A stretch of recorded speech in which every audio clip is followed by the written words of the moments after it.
Hello everyone and welcome back to the channel. Cheers from the Buddies rooftop. Now we are back with a little bit of an update on Laura's eye situation. So if you saw the previous vlogs, it's been going on for a few months now.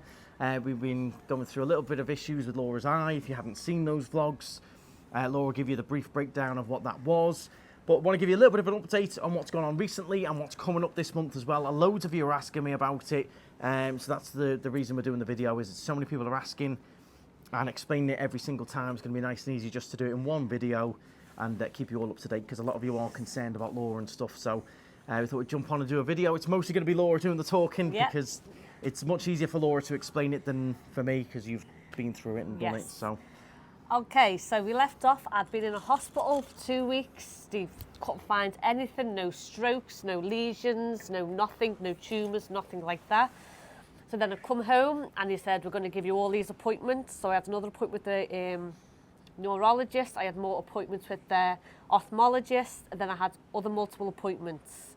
So I had an appointment the other month with an ophthalmologist, went in, done everything, checked the back of my eye, went okay.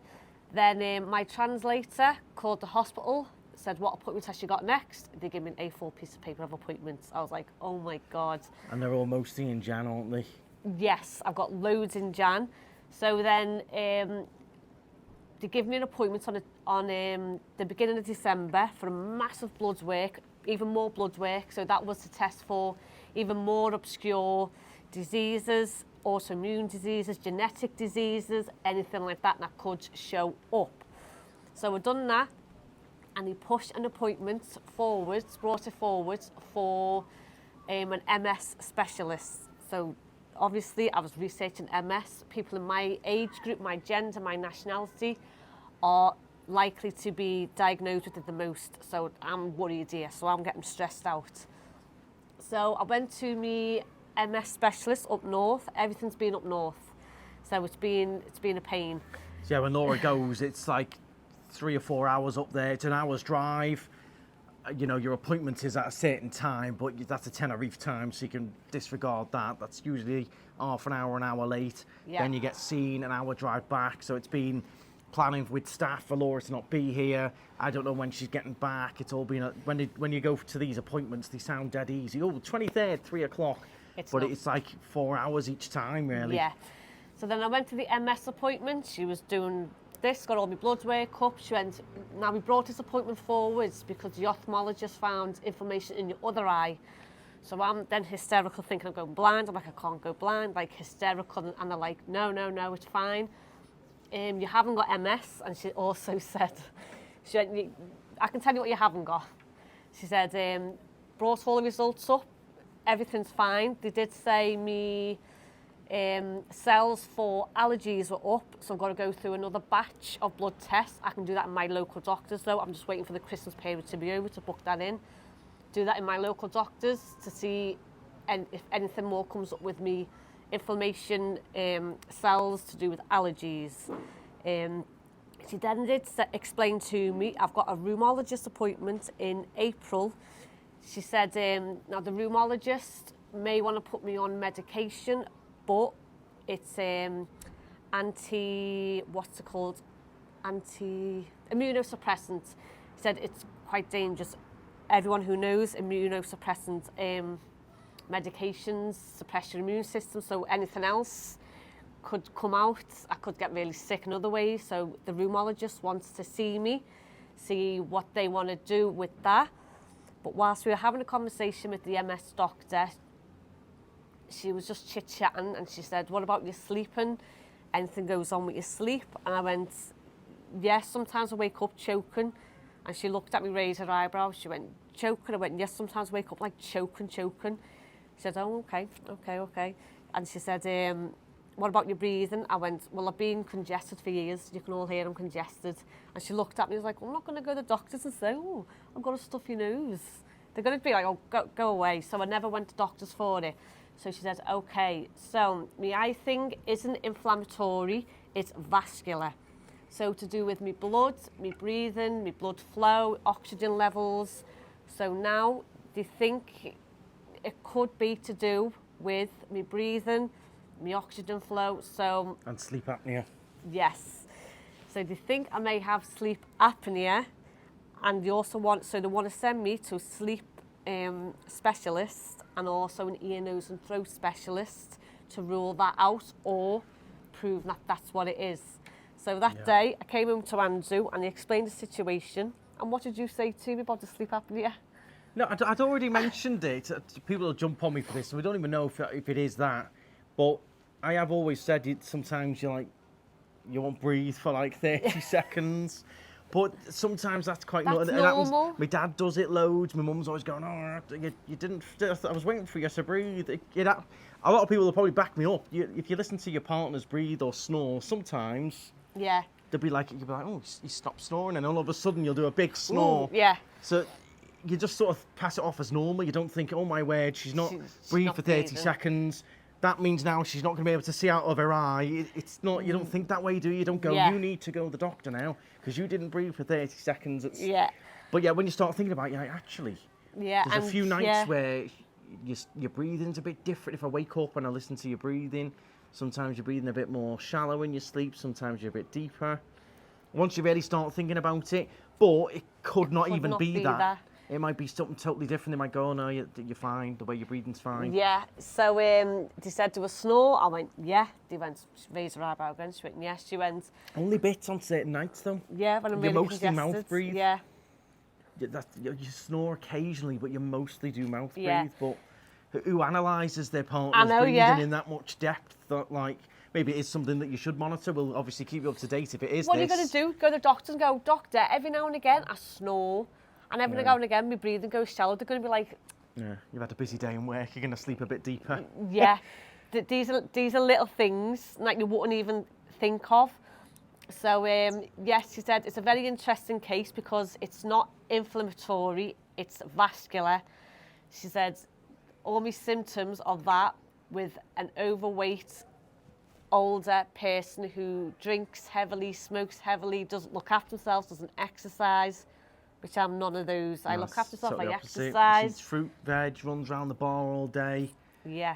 Exercises, you go to the gym, so that really doesn't tie in. So They're just testing everything, and everyone keeps saying, are you going to go to England? I'm like, no, to be fair, I'm getting great care here because in England, when I went into the hospital with my eye, they said CT scan straight away. Then he said, I'm not happy with CT scan, let's test for stroke. No, I'm still not happy with keeping it in. this was here, you said in England. This was here. In here. So I got an MRI that week. In England, they would have sent me home, went, in 6 months, here's a CT scan. Because it's just so overwhelmed. So I'd still be waiting for an MRI or something like that. I'd still be waiting. So we're on the right path. It's just taking ages to tick boxes off, but we're so far in now. If you went back to England, you'd start all over again. Yeah. It's hard to be patient because it's your eyes, especially now you've said that they found potential issues in the other eye. Then you're now like, right, but we just have to be patient with the appointments. Loads are asking, are we going away? When are we next going to Florida and stuff? Until these appointments are done, we can't go anywhere because these aren't appointments you can just go, oh, can I change it to the week after?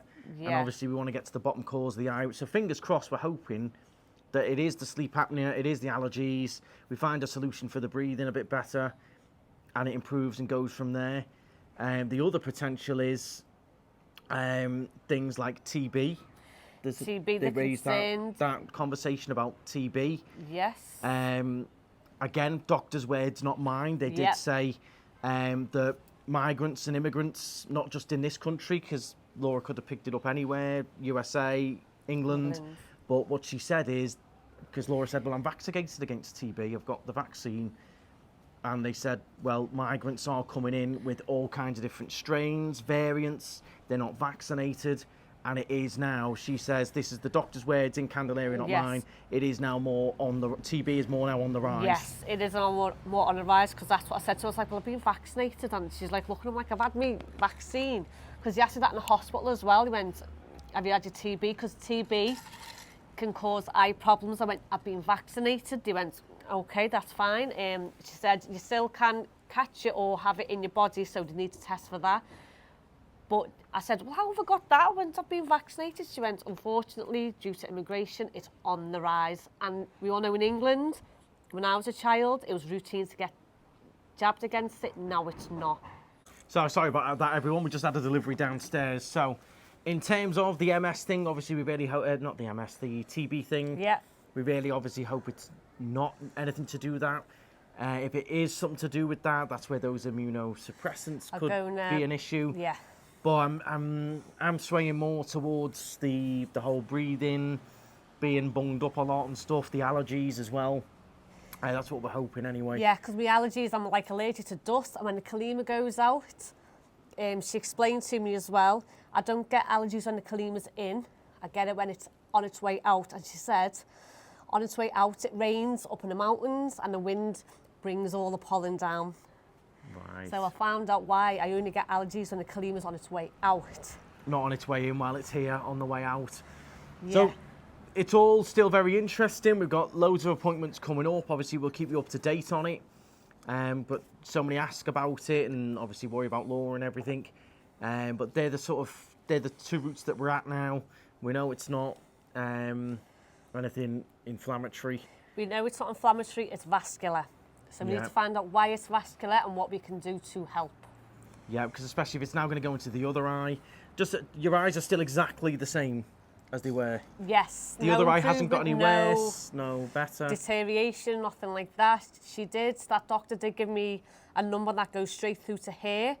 So if I do have any problems, I call here straight away. Yeah. Yeah, so they're being amazing, to be fair. The doctors out here being absolutely amazing. Now, of course, we do pay for a top-notch translator to go with Laura on the appointments as well. So without that, obviously, you're going to struggle. But we employ a really, really good, experienced translator. Yes, so she's been translating for years and years. She speaks multiple languages, English, Spanish, I think German, Italian, and she can translate for the courts as well. That's how good she is. Yeah.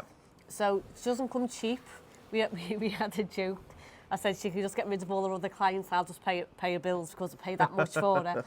We also had a joke with the doctor as well. She said we might as well just throw in dermatology in there because we've had every other speciality. Yeah. It's but no, we're slowly working through it all. When's your next appointment? But you've got, I think, 5 appointments this month. Yes. When's the next one? The 20th of January. 20th, so all towards the end of the month. Yeah. Then I've got loads in April as well. I've got my neurology in April, and I think more in April as well. So we will keep you up to date. Only when something changes or there's big news, like, you know, some information to give you, we'll come back and do an update. That's why there hasn't been one for a while, until there's something new to tell you, which now obviously there was. We're giving you the latest info.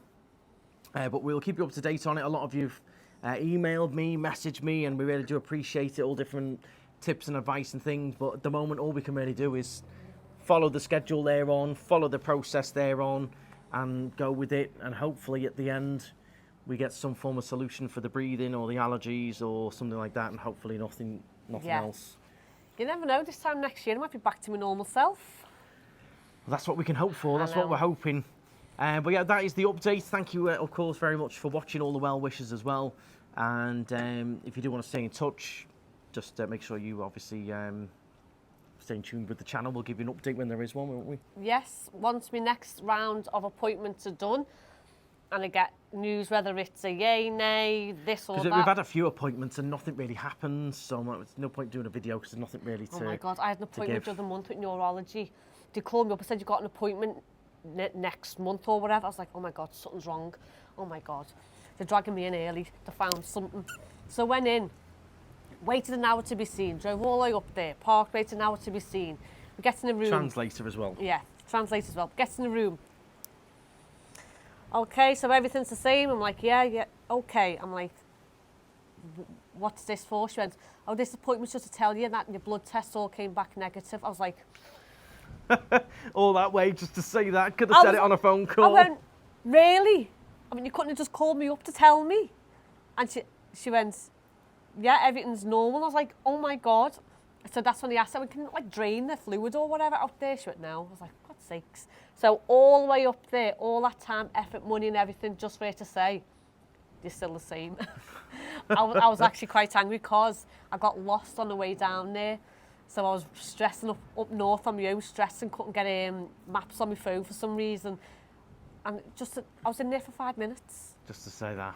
To say everything's the exact same. And you ask the same round of questions every time. Do you get headaches? Have you bumped your head? Have you had any of this, that? And I'm like, no, nothing. And they're all like perplexed to how I just blinked and went blind. Yeah. They're just perplexed by it. Well, if it does turn out to be the sleep apnea stuff as well, if it does, a big if, and then I suggest you all keep track of your partner sleeping. And you're sleeping next to Darth Vader with the mask on. I know, you're gonna.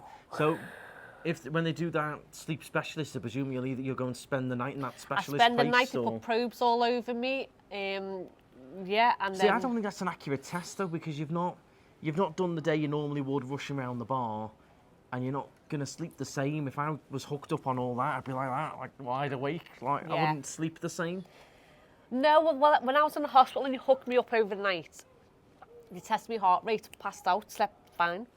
Yeah, I just don't know whether that's an accurate test. It's I not don't the think same it's the as most accurate. You've not eaten the same you would, rushed around the same that you would. You're not on that same routine, but there must be somewhere in that test they can see exactly how you're going to breathe either way. Because you get a little monitor on your finger, don't you, to test your oxygen levels. See, for me, just having that on my finger, I'd be a bit like, I'd be all over the show. You know what I'm like with needles. Spend 2 weeks stuff. in a hospital with bleeding things in your arms, heart rates on, getting woken up at 8 in the morning. I could not have done that. That would be my worst nightmare. So I don't know how you did it. I couldn't have done it. I'd have been screwed. But hope that keeps you all up to date. Thank you all very much for watching, and we'll be back as soon as we know any more information. Thank you very much. Thank you very much, guys. Stride on. Bye.